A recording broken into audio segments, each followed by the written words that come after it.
Hey everyone, this is Hot, and I'm back. I'm home. Yay!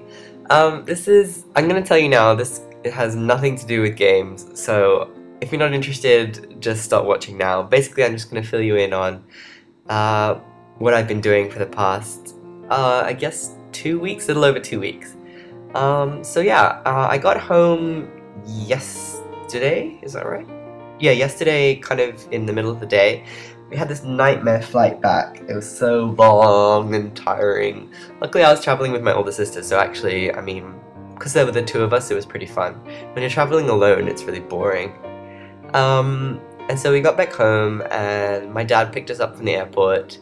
And then I got home, and my friend from Japan, weirdly, who's the one who's on exchange in Australia, was already at my house. So he was like, hi, because he had actually got back home to my home, that is, like 2 days before we did. So he was already there. So he was like, hi, welcome home to your home. But that's all cool. So I got to catch up with him last night. We had a bunch of people around for drinks, and my sister and dad got really drunk, and I was like just too tired to be drunk. I was like, you know what, whatever. So I was just talking to my friend. But yeah, the trip was pretty good. I went out at the end of November.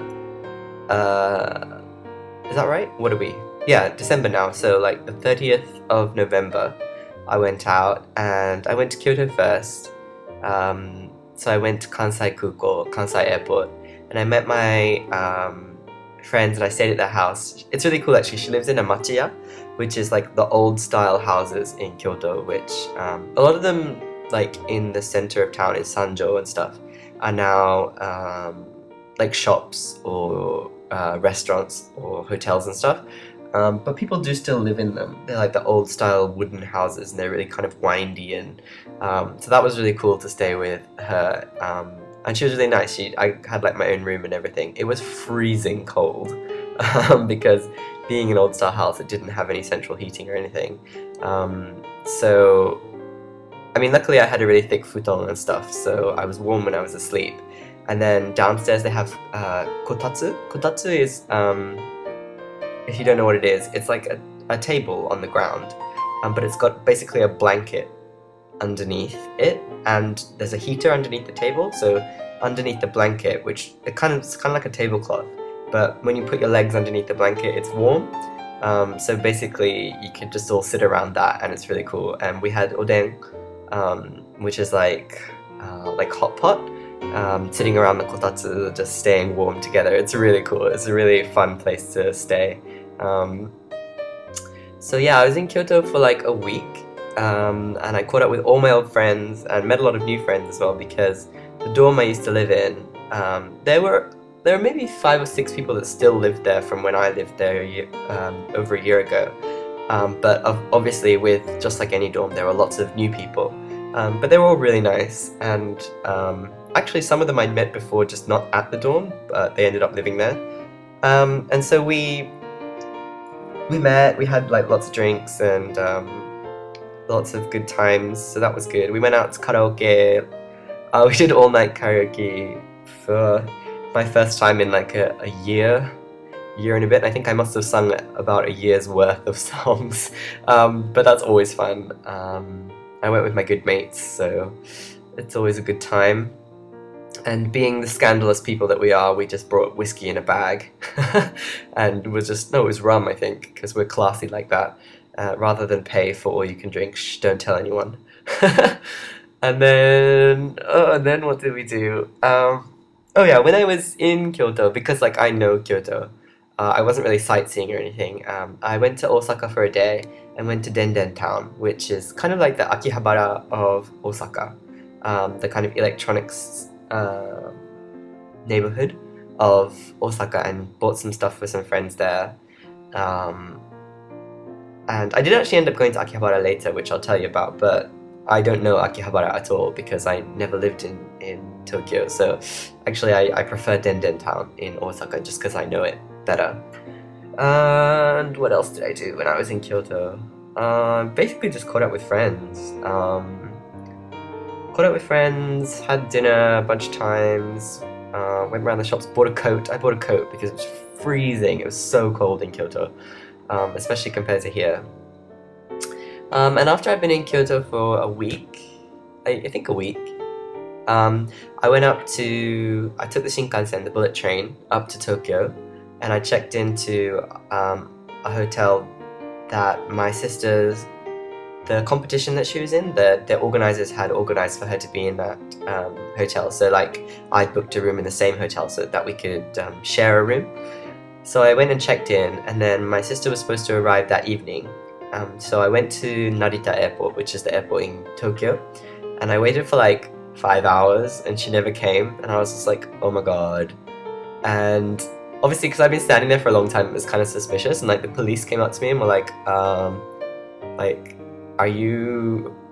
what are you doing here, kind of thing. And then often the police check for your alien registration card if you're foreign but live in Japan, or your passport if you're just visiting. So I was only visiting, so like they just saw my passport and stuff. But because I can speak good Japanese, they were like, how come you can speak Japanese? And I was like, oh, well, I used to live here. And they were like, oh, okay, fine.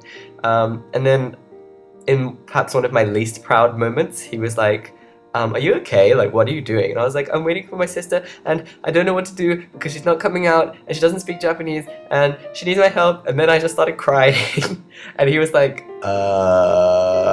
I'm just a policeman. I don't know how to help you.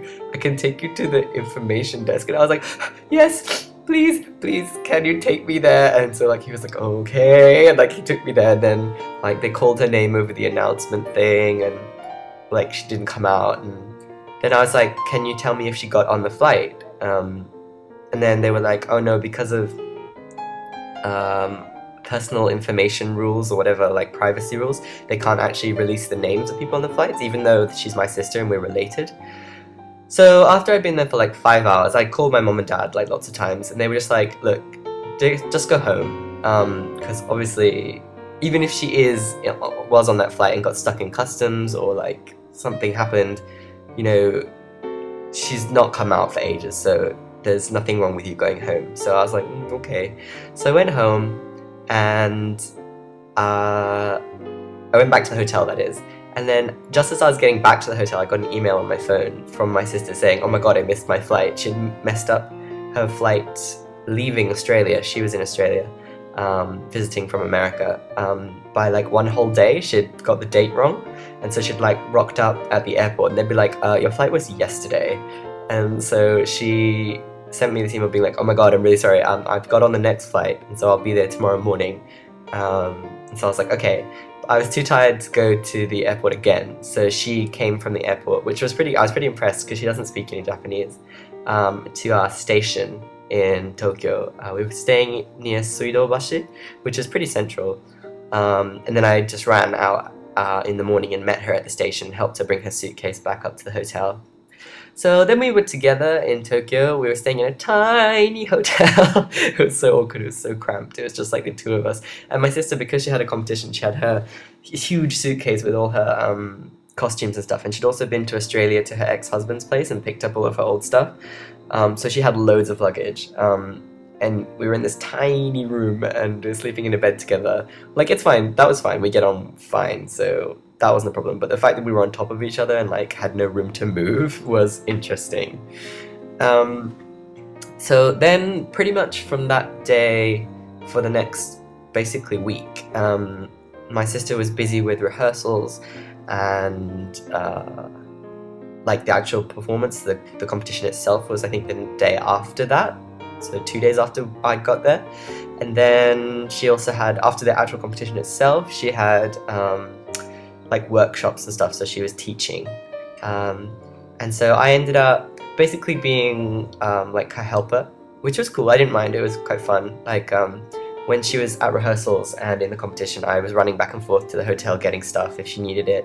And then in the workshops afterwards, I was translating for her because she was teaching, but in a few of her classes there was no one that spoke English, so basically I was just her interpreter, which was quite cool. I felt very useful, so even though I knew nothing about what she was teaching, so like she'd say stuff in English and I'd be like, okay, I don't actually know what that means, but I'll try and translate it anyway. It was also really neat because I got to meet lots of new people, lots of really nice new people. Some people that my sister already knew, like some friends from the States, and then lots of new people, some Japanese people, some Australian people, people from all over. And everyone was really cool and awesome and nice, and so I had a really good time.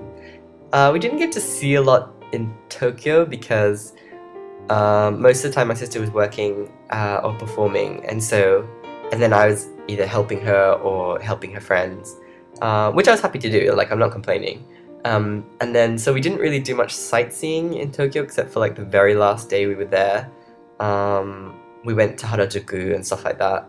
And plus, I'm not that familiar with Tokyo. I mean, I'd been before, but I'd never lived in Tokyo, so I'm a tourist. So even though I can understand and I can like read the train signs and everything, like I don't really know where anything is. So it's not like I could really show my sister around or anything. So then my sister's friends left, some of her friends from the States left like a day before we were to go to Kyoto. But then we were actually supposed to go to Kyoto on, I think it was the Sunday. And then we were just like, we're so tired, and we're just like, you know what, let's just stay in Tokyo one more day. So like, I phoned up the hotel in Kyoto and I spoke to the hotel that we were in Tokyo, and ended up staying one day extra in Tokyo and having our check-in start a day later in Kyoto, and that was all fine. We didn't have to pay any extra fees or anything, so that was lucky.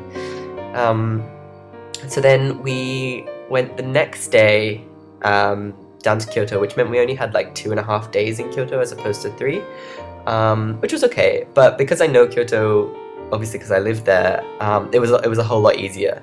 And Kyoto is way more laid back and relaxed than Tokyo, and it's a much prettier place in my opinion. Because Tokyo, you get pretty stressed out. There's so many people, and it's just buildings everywhere. And like you can ride the train, and you get out. You can have been on the train for like 15 minutes, and you'll get out of the subway, and it looks exactly the same when you get out because it's just buildings everywhere. And so it's kind of, and you can never be alone, there's people everywhere, so it's kind of stressful. Whereas Kyoto is a kind of, it is still a city, which is good because there's still all shops and stuff. It doesn't feel like the middle of nowhere, but there's trees, and it's much more logical in terms of the geography of the place. It's all kind of square and set up on a grid, and so it's much easier to deal with. And because I lived there, I knew where everything was, so I could just take my sister around, and if we were in the taxi, I'd be like, look, just go here, and I could tell them where to go, and that was good. We did a little bit of sightseeing, like we went to Heian Jingu and stuff. Mostly we went to the shops. We went around like Sanjo and Shinkyogoku, which is in the center, so that we could buy Christmas presents, basically. I think I managed to get Christmas presents for everyone. We also went to Nishiki Ichiba. Nishiki is like the marketplace, and my sister really liked that, so I was really glad that she did. And then my sister met a few of my friends. We went out for dinner with them, and oh, the hotel we were staying in was way nicer. It was more expensive than the hotel we were staying in Tokyo, but I think more than that, it was the fact that like Kyoto is less expensive than Tokyo anyway, and they just have more space. So our room was like, when we got into our hotel, we were like, oh my god, space! And we like opened up all of our cases and like just spread everything out just because we could. Yeah, and what else did we do? It was really nice to be back in Kyoto and to see my friends, and it was also really neat that I got to show my sister around, even if we were a little bit rushed at the end. Wow, okay, what else happened? I feel like I have like a minute left and I want to just wrap things up, but I don't know if I can do this neatly. Yeah, oh, the trip back was kind of a really big hassle. It was just so tiring. We kind of left for the airport really early and everything, and oh yeah, just before when I got to the airport, when we got to Kanku Airport, Kansai Airport, 2 of my friends, one of them who I'd managed to meet up with before, and one who I hadn't been able to meet up with but who was working in Osaka, they actually came to the airport to see us off, so I managed to get to see her as well, which I was really happy about, and we had dinner with them and chatted with them, and so I was really happy that I managed to see her just before I left. So yeah, so all in all, it was really busy. I was really tired, but in a good way, I suppose, from like doing lots of stuff. But also really, really fun trip, and it was great to see my older sister again. And she's back home now for Christmas, so that's cool. But yeah, and I'm glad to be home, and hopefully I'll be able to catch up on some YouTube type stuff, and yeah, look forward to talking to you and seeing you all soon. Okay, bye!